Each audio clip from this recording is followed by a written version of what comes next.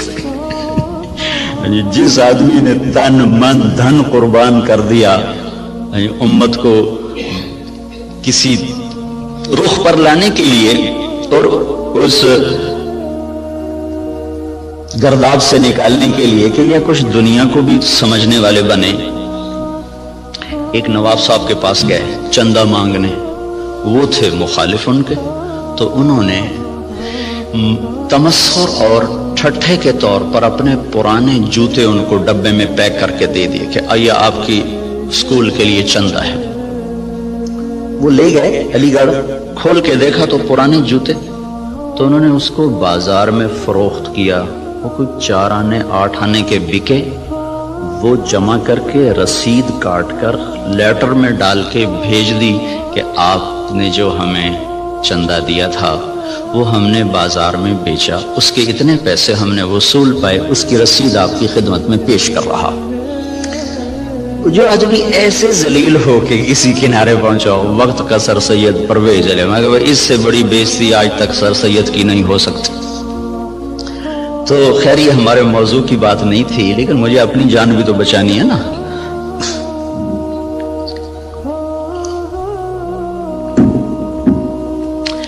اللہ تبارک و تعالی نے ہمیں ایک ذہن دیا ہے۔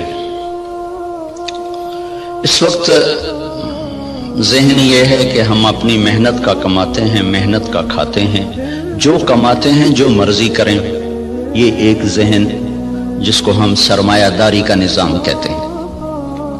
یہ 1925 میں ایک شخص پیدا ہوا تھا وہاں گلاسکو کا، اس نے یہ نظریہ دیا تھا، اس نے کتاب لکھی دی دی ویلتھ آف نیشن، تو اس میں اس نے یہ نظریہ دیا تھا کہ آدمی کو کمانے میں آزاد ہونا چاہیے، جو جیسے مرضی کمائے، اس سے مال کی دوڑ لگے گی اور لوگوں کے پاس سرمایہ وافر ہو جائے گا۔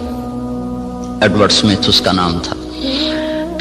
اس کے مقابلے میں ایک نظریہ تھا جو کارل مارکس نے دیا کہ سب کچھ نیشن کا ہے، حکومت کا ہے، کسی کا کوئی حق کوئی نہیں، حکومت اس کو صحیح طور پر تقسیم کرے گی۔ یہ 2 غلط نظریے دنیا میں چلے، ایک ختم ہو گیا، ایک قریب المرگ ہے، ختم ہونے پر ہے۔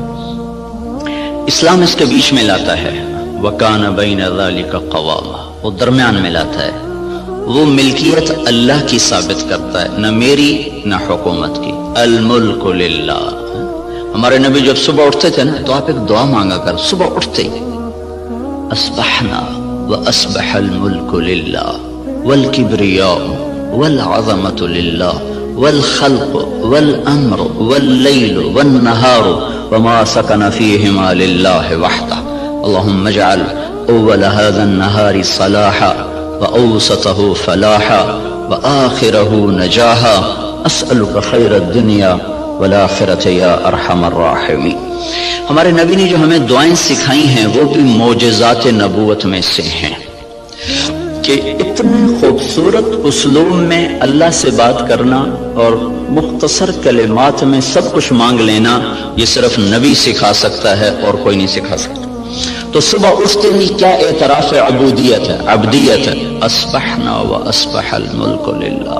میرے رب، ساری کائنات جس پر دن چڑھ رہا ہے وہ تیری ہی ہے، ساری عظمتیں جلال و کبریا وہ تیرے لیے ہے، ساری مخلوق سارا کچھ وہ تیرا ہی ہے، زمین آسمان جو اس کے درمیان ہے وہ سب کچھ تیرا ہے۔ جب سب کچھ تیرا ہے میں تیرا محتاج بن کر تجھ سے سوال کرتا ہوں، یا اللہ اس دن کا اول وہ فلاح بنا دے اور اس کے درمیان کو صلاح بنا دے، اس کے آخر کو نجات بنا دے۔ یہ تصور ہمیں اللہ کی طرف سے ملا ہے کہ جو کچھ میرے پاس ہے وہ بطور استحقاق نہیں، بطور امتحان ہے۔ یہ 2 لفظوں میں راستے جدا ہو جاتے ہیں۔ میرے پاس جو کچھ ہے بطور استحقاق نہیں، بطور امتحان ہے۔ جو کچھ ملا، جس کو ملا، دینے والا کوئی اور ہے اور دیا جا رہا ہے اس کے امتحان کے لیے، اور عنقریب یہ اس سے واپس لے لیا جائے گا اور پھر اس کو ایک بہت بڑی عدالت میں پیش کیا جائے گا، پھر وہاں اس کے اچھے اور برے اعمال کو تولا جائے گا، پھر اس پر یا ہمیشہ کے لیے جنت کا فیصلہ ہوگا یا ہمیشہ کے عذاب اور جہنم کا فیصلہ ہوگا۔ ہمیں یہ بنیاد دی گئی ہے، ہم اس پر اپنی زندگی کی عمارت کو تعمیر کرتے ہیں۔ وہ بادشاہ وقت بھی ہے، تو اگر وہ دین کو سمجھتا ہے تو وہ کبھی یہ دعویٰ نہیں کرے گا کہ ملک میرا ہے۔ یہ دعویٰ فرعونی ذہن کے لوگ کرتے ہیں، الیس لی ملک مصر وہذہ الانہار تجری من تحتی افلا تبصرون، مصر میرا ہے، نہریں میری ہیں، میں جو چاہے مرضی کروں۔ اس کے بدلے میں جس کو اللہ تعالیٰ ایمان کی دولت دیتا ہے وہ کہتا ہے ملک اللہ کا ہے، میں تو امانت دار ہوں، حکومت اللہ کی ہے، میں تو امانت دار ہوں، میں تو اس میں خیانت نہیں کر سکتا۔ عمر بن عبدالعزیز کے بچوں نے ماں سے کہا کپڑے چاہیے، عید آ رہی، انہوں نے خاوند سے کہا، اور عمر بن عبدالعزیز 3 بر اعظم پر حکمران ہیں، میں بیت المال ایسا بھرا کہ نہ بعد میں کبھی بھرا نہ پہلے کبھی بھرا۔ تو انہوں نے بیوی نے عرض کیا کہ بچے کپڑے مانگ رہے ہیں، تو انہوں نے فرمایا میرے پاس تو پیسے کوئی نہیں۔ اس سے پہلے خلفاء نے خزانے کو استعمال کیا جیسے چاہا، انہوں نے اپنا سمجھ لیا تھا، دھوکہ کھا گئے۔ ایک ایمان والا آیا، اللہ سے ڈرنے والا آیا، اس نے کہا الملک للہ، کہا فاطمہ یہ تو دولت میری نہیں ہے، یہ تو امانت ہے، میرے پاس پیسے نہیں، میں کپڑے کہاں سے لے کر دوں؟ بیوی نے کہا اگلے مہینے کی تنخواہ ایڈوانس لو، میں اس سے کپڑے سی لوں گی، روٹی کا خرچہ میں گھر بیٹھے مزدوری کر کے نکال لوں گی۔ چلنے گئے، ہاں یہ میں کر سکتا ہوں۔ تو انہوں نے اپنے خزانچی کو بلا کے فرمایا کہ ہمیں اگلے مہینے کا خرچہ، اگلے مہینے کی تنخواہ ہمیں ایڈوانس دے دی جائے۔ تو خزانچی نے کہا اب مجھے اگلا مہینہ زندہ رہنے کی ضمانت دے دے، میں آپ کو تنخواہ دے دیتا ہوں۔ تو وہ چپ کر کے واپس آ گیا اور اپنی بیوی سے کہا فاطمہ، یہ فاطمہ عبد الملک کی بیٹی ہے، یہ عورت دنیاوی نسبت کے لحاظ سے اس جیسی معزز خاتون دنیا میں آج تک نہیں آئی، آئندہ کوئی آئے جائے تو پتہ نہیں، آج تک دنیاوی نسبت کے لحاظ سے اس خاتون جیسی کوئی عورت نہیں پیدا ہوئی۔ اس کا دادا بادشاہ تھا، اس کا باپ عبد الملک بادشاہ تھا، اس کے 4 بھائی ولید، سلیمان، یزید، ہشام، چاروں بادشاہ بنے، اس کا خامد عمر بن عبدالعزیز وہ بادشاہ بنا۔ یہ عورت 7 نسبتوں سے شہزادی تھی، دادے سے لے کر باپ، 4 بھائی، خامد، ایسی نسبت کی عورت آج تک نہیں پیدا ہوئی۔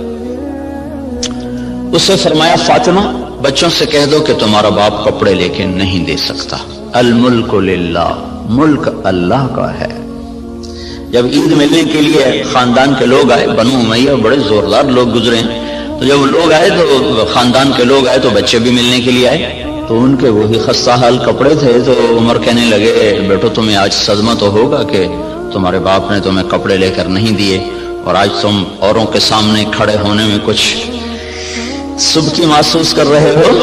تو ان کے بیٹے نے کہا عبد الملک نے کہ نہیں ابا جان، آج ہم عزت محسوس کر رہے ہیں کہ ہمارے باپ نے خیانت نہیں کی، ہم آج عزت محسوس کر رہے ہیں، ہمارے باپ نے خیانت نہیں کی۔ تو یہ نظریہ اسلام ہے کہ ملک اللہ کا ہے، جو کچھ دیتا ہے اللہ دیتا ہے، اور وہ بطور امتحان دیتا ہے، اور ہم اس میں امین ہیں، ہم اس میں امین ہیں، اور اس کو ہم ایسے استعمال کریں گے جیسے اللہ چاہتا ہے۔ ہم اسے ایسے استعمال نہیں کر سکتے جس سے میرا اللہ ناراض ہو یا اللہ کا رسول ناراض ہو اور اس کے سامنے مجھے شرمندگی اٹھانی پڑے۔ اسی کو اس آیت میں بیان کیا گیا، افرأیتم ما تحرثون، یہ جو تم ریسرچ کر رہے ہو، انتم تزرعونہ ام نحن الزارعون، یہ تمہارا اللہ تمہیں راہیں سجاتا ہے کہ تم اپنی طاقت سے کرتے ہو۔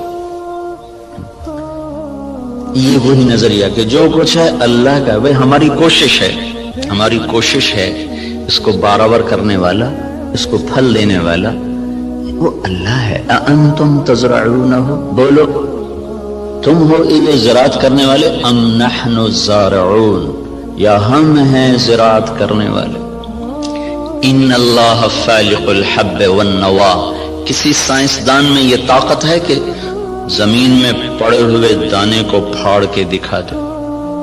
کسی میں یہ طاقت ہے کہ وہ جڑوں کو اپنے حکم کے ساتھ چلانا شروع کرے، وہ تنے کو اپنی طاقت سے اٹھانا شروع کرے؟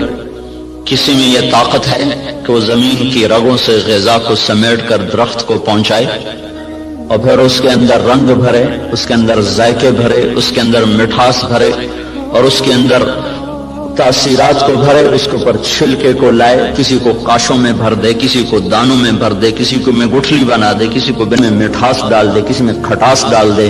تو آسمان والا دعویٰ کر رہا ہے لو نشاء لجعلناہ حطاما، میں چاہوں تو تمہاری کھڑی کھیتیوں میں سے پھل کھینچ دوں اور کھڑی کو بھوسا بنا دوں، فظلتم تفکہون، بیٹھے باتیں کرتے رہ جاؤ۔ انا لمغرمون، ارے قرضے چڑھ گئے بھائی، بل نحن محرومون، بلکہ سب کچھ ہی گیا، مول ہی گیا۔ تو یہ ہمیں نظریہ قرآن دیتا ہے کہ ہم جو کچھ کرتے ہیں وہ اللہ کی امانت ہے، تائید ربانی شامل حال ہے، اللہ کا ہم ساتھ ہے، تب یہ قدم ہمارے اٹھتے ہیں۔ اس نظریے والے کی تحقیق اور ریسرچ پر بھی وہی کچھ ہوتا ہے جو ایک کافر کی ریسرچ پر ہوتا ہے۔ تو فرق کیا ہے؟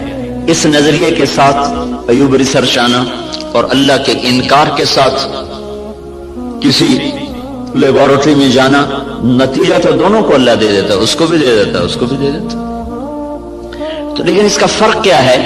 اس کا فرق پڑتا ہے عملی زندگی میں کہ جو آدمی اپنا سب کچھ کر کے چلتا ہے پھر وہ آزاد ہو کے چلتا ہے، وہ اپنی ترتیب زندگی میں نہ اللہ کو پہچانتا ہے نہ اس کے رسول کو پہچانتا ہے، اور جو اسے اللہ کی امانت سمجھ کے چلتا ہے اس کی ترجیحات تبدیل ہو جاتی، وہ اللہ اس کے رسول کو سامنے رکھ کر چلتا ہے اور وہ آخرت میں جواب دہ ہونے کے احساس سے چلتا ہے۔ یہ دو سوچ ترجیحات کو تبدیل کر دیتی ہے، ان کی سوچ اور طرف چلی جاتی ہے، وہ حرص و ہوس کے بندے بن جاتے ہیں، اللہ اس کے رسول سے غافل ہو جاتے ہیں۔ یہ قدم قدم پہ لرز لرز کے چلتا ہے، کانپ کانپ چلتا ہے۔ یہ عملی زندگی میں پھر یہ نظریہ طاقتور بن کے انسانیت کو صحیح رخ پر لاتا ہے، جو آپ کے ڈاکٹر صاحب نے فرمایا کہ ہم ذلت و پستی کا شکار ہیں۔ وجہ دین سے دوری ہے، دین سے دوری کی وجہ نظریات کمزور ہو چکے ہیں، تصورات کی دنیا میں اللہ نہیں بس رہا، اللہ کا رسول نہیں بس رہا، جنت اور جہنم کا تصور موجود نہیں ہے، اس لیے قدم بہک گئے، راستوں سے بھٹک گئے، ترتیب ساری الٹی ہو کے رہ گئی۔ تو اللہ تعالیٰ ہمیں یہ ذہن دیتا ہے تم اگاتے ہو کہ اللہ اگاتا ہے۔ جہاں آپ کی ساری زراعت فیل ہو جائے، انس رضی اللہ تعالیٰ عنہ کو ان کی ماں لے کر آئیں، یا رسول اللہ آپ کا بچہ ہے، آپ کی خدمت کرے گا، اس کے لیے دعا کر دو۔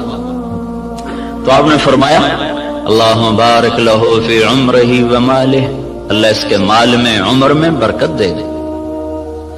تو انس رضی اللہ عنہ فرمایا کرتے تھے کہ اللہ تعالیٰ نے مجھے اتنی زندگی دے دی کہ اب میں زندگی سے تنگ آ گیا، اللہ کے نبی نے لمبی عمر کی دعا دی، اور ساری دنیا میں کھجور کا پھل سال میں ایک دفعہ پھلتا ہے، کھجور کا درخت، لیکن انس رضی اللہ تعالیٰ عنہ کا باغ سال میں 2 دفعہ پھل دیتا تھا۔ وہ گرمی میں بھی پھل لیتا تھا، سردیوں میں بھی پھل لیتا تھا، نہ ٹیکنالوجی تھی، نہ سائنس، نہ کچھ، صرف اللہ کے نبی کی دعا تھی کہ یا اللہ اس کے رزق میں برکت عطا فرما۔ تو ان کے پھل سال میں 2 دفعہ آتے تھے۔ وہ کھجور تو ویسے ہی بہت دیر کے بعد پھل لیتی ہے۔ سلمان فارسی آئے کہ یا رسول اللہ آزادی تو ملی پر نہ ملنے کے برابر کا، کیوں؟ کہ وہ یہودی نے کہا ہے 100 پودے کھجور کے لگاؤ، جب وہ پھلدار ہو جائیں پھر تمہیں آزاد کروں گا۔ اب کھجور جلدی پھل لینے میں آ جاتی ہے، وہ تو وہی دور تھا جو پرانے زمانے کی کھجوریں تھی جو چل چل چڑھ چڑھ کوئی 10 سال کے بعد پھل دینا شروع کرتی تھی۔ تو میری آزادی تو پھر نہ ہونے کے برابر. اچھا چلو مجھے لے چلو. 3-4 سال پہلے وہ جگہ میں دیکھنے گیا تھا جہاں وہ باغ تھا. انہوں نے باڑ لگائی ہوئی ہے اس کے چاروں طرف. باغ تو نہیں ہے، وہ خالی جگہ پر ہے وہاں موجود. تو آپ نے کھجور اٹھاتے اور لگا دیتے، کھجور اٹھاتے لگا دیتے. سال کے اندر اندر ساری کھجوریں بڑھ کے پھل دینے لگے. صرف 1 سال. ایک کھجور اٹک گئی. یا رسول اللہ، ایک کھجور نہیں اٹکی. کیا ہوا؟ تو حضرت عمر بولے یا رسول اللہ وہ میں نے لگائی تھی. کہ تیرا بھلا تو نے کیوں لگائی تھی؟ پھر آپ تشریف لے گئے، پھر آپ نے اپنے ہاتھ سے لگایا، سال کے اندر وہ پھلدار ہو گئی. اب یہاں ساری سائنس بھی فیل ہے، ٹیکنالوجی بھی فیل ہے. انتم تزرعونہ ام نحن الزارعون، تم اگاتے ہو کہ تمہارا اللہ اگاتا ہے، تم زراعت کرتے ہو کہ تمہارا اللہ کرتا ہے. زراعت کو پانی کے ساتھ جوڑا ہے تو اللہ تعالیٰ فرمایا افرأیتم الماء الذی تشربون انتم انزلتموه من المزن ام نحن المنزلون. یہ پانی تم بارش کا برساتے ہو کہ تمہارا اللہ برساتا ہے. بارش نہ ہو تو آپ مجھ سے زیادہ جانتے ہیں کہ زمین کا پانی، دریاؤں کا پانی وہ تاثیر نہیں رکھتا جو اللہ نے بارش کے پانی میں تاثیر رکھی. زندگیوں کو زندگی مل جاتی ہے. وَتَرَى الْأَرْضَ حَامِدًا وَتَرَى الْأَرْضَ خَاشِعًا، 2 لفظ قرآن استعمال کرتا ہے. زمین کو دیکھو وہ ایسے پھٹی پڑی ہوتی ہے، حامدہ، اس کا ظاہر ختم ہو چکا ہوتا ہے. وَتَرَى الْأَرْضَ خَاشِعًا، اندر باہر سے زمین برباد ہوتی ہے. تو پھر ایک دم اللہ تعالیٰ آسمان سے پانی برساتا ہے. جب آسمان سے پانی اترتا ہے اہتزت وربت وانبتت من کل زوج بہیج، تو بارش سے زمین وجد میں آ جاتی ہے، رقص میں آ جاتی ہے. اہتزت جیسے خوشی سے لوگ جھومنے لگتے ہیں، ایسے جب تمہارا رب آسمان سے بارش برساتا ہے تو زمین خوشی سے جھومنے لگتی ہے کہ اللہ تعالیٰ اس میں وہ کچھ اتارتا ہے جو انسان کے بس میں نہیں ہے. تو زراعت کے نیچے پانی کو اللہ تعالیٰ لے کر آئے کہ یہ تم نے اتارا کہ تمہارے رب نے اتارا. لو نشاء جعلناہ اجاجا، اگر میں چاہوں تو دنیا کے سارے میٹھے پانی کو کڑوا کر دوں تو پھر کیا کرو گے؟ کہاں سے لاؤ گے پانی؟ تو آج کل تو ٹیکنالوجی کا دور ہے نا، کوئی کہہ سکتا ہے کہ ہم پلانٹ لگا لیں گے، میٹھا بنانا شروع کر دیں گے، پانی میٹھا شروع کر دیں گے. تو اسی ذہن کے لیے اللہ تعالیٰ نے ایک آیت اور اتاری ہوئی ہے، قل ارأیتم ان اصبح ماؤکم غورا فمن یاتیکم بماء معین. مجھے بتاؤ جب میں تمہارا پانی ہی ختم کر دوں تو کہاں سے لاؤ گے؟ ویسے ہی ختم کر دے. ان اصبح ماؤکم غورا، ایک قلعہ فتح نہیں ہو رہا تھا ملک شاہ کے زمانے میں، لمبا زمانہ گزر گیا، قلعہ نہیں فتح ہوا، پہاڑی پر تھا. ایک صبح اٹھے تو سارے شہر والوں نے سفید جھنڈے لہرائے ہوئے دروازے کھول دیے. کیا ہوا بھائی؟ رات کو نظام الملک جو وزیر تھا، وزارت کے لحاظ سے شہرت پانے والوں میں اسلامی تاریخ میں نظام الملک کا نام قیامت تک رہے گا. بہت اعلیٰ درجے کی صفات کا حامل اور ایسی وزارت کی کہ آج تک اس کی مثالیں دی جاتی ہیں. وہ سالار لشکر تھا. جب وہ تنگ آ گیا نا تو اس نے رات کو اٹھ کے دعا کی، یا اللہ ہم سے نہیں فتح ہو رہا، تو راستہ کھول دے. صبح قلعے کے دروازے کھول کے لوگ نیچے اتر آئے، کہا یہ ہم ہتھیار ڈالتے. کیا ہوا؟ کہ رات میں سارے شہر کا پانی خشک ہو گیا، ایک قطرہ پانی کوئی نہیں، ایک بوند پانی کوئی نہیں. دھس ان اصبح ماؤکم غورا، پانی کو دھسا دوں، کہاں سے لاؤ گے؟ اور دھنسے کو نکال دیں. حدیبیہ پر جب پہنچے 1400 آدمی، کنواں خشک، وہ پانی ختم. وہ تو حادثہ پیش آ گیا کہ انہوں نے اندر جانے سے روک دیا. وہ تو مکے جانے کی تیاری کر آئے تھے، راستے میں روک دیے گئے، پانی ختم ہو گیا. تو یا رسول اللہ پانی ختم ہے، کیا کریں؟ تو آپ نے کہا کوئی تھوڑا بہت ہو تو لاؤ.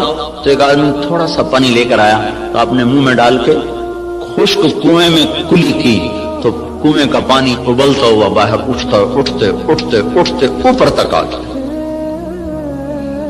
خشک کو اٹھا دیا، کھڑے کو دھنسا دیا.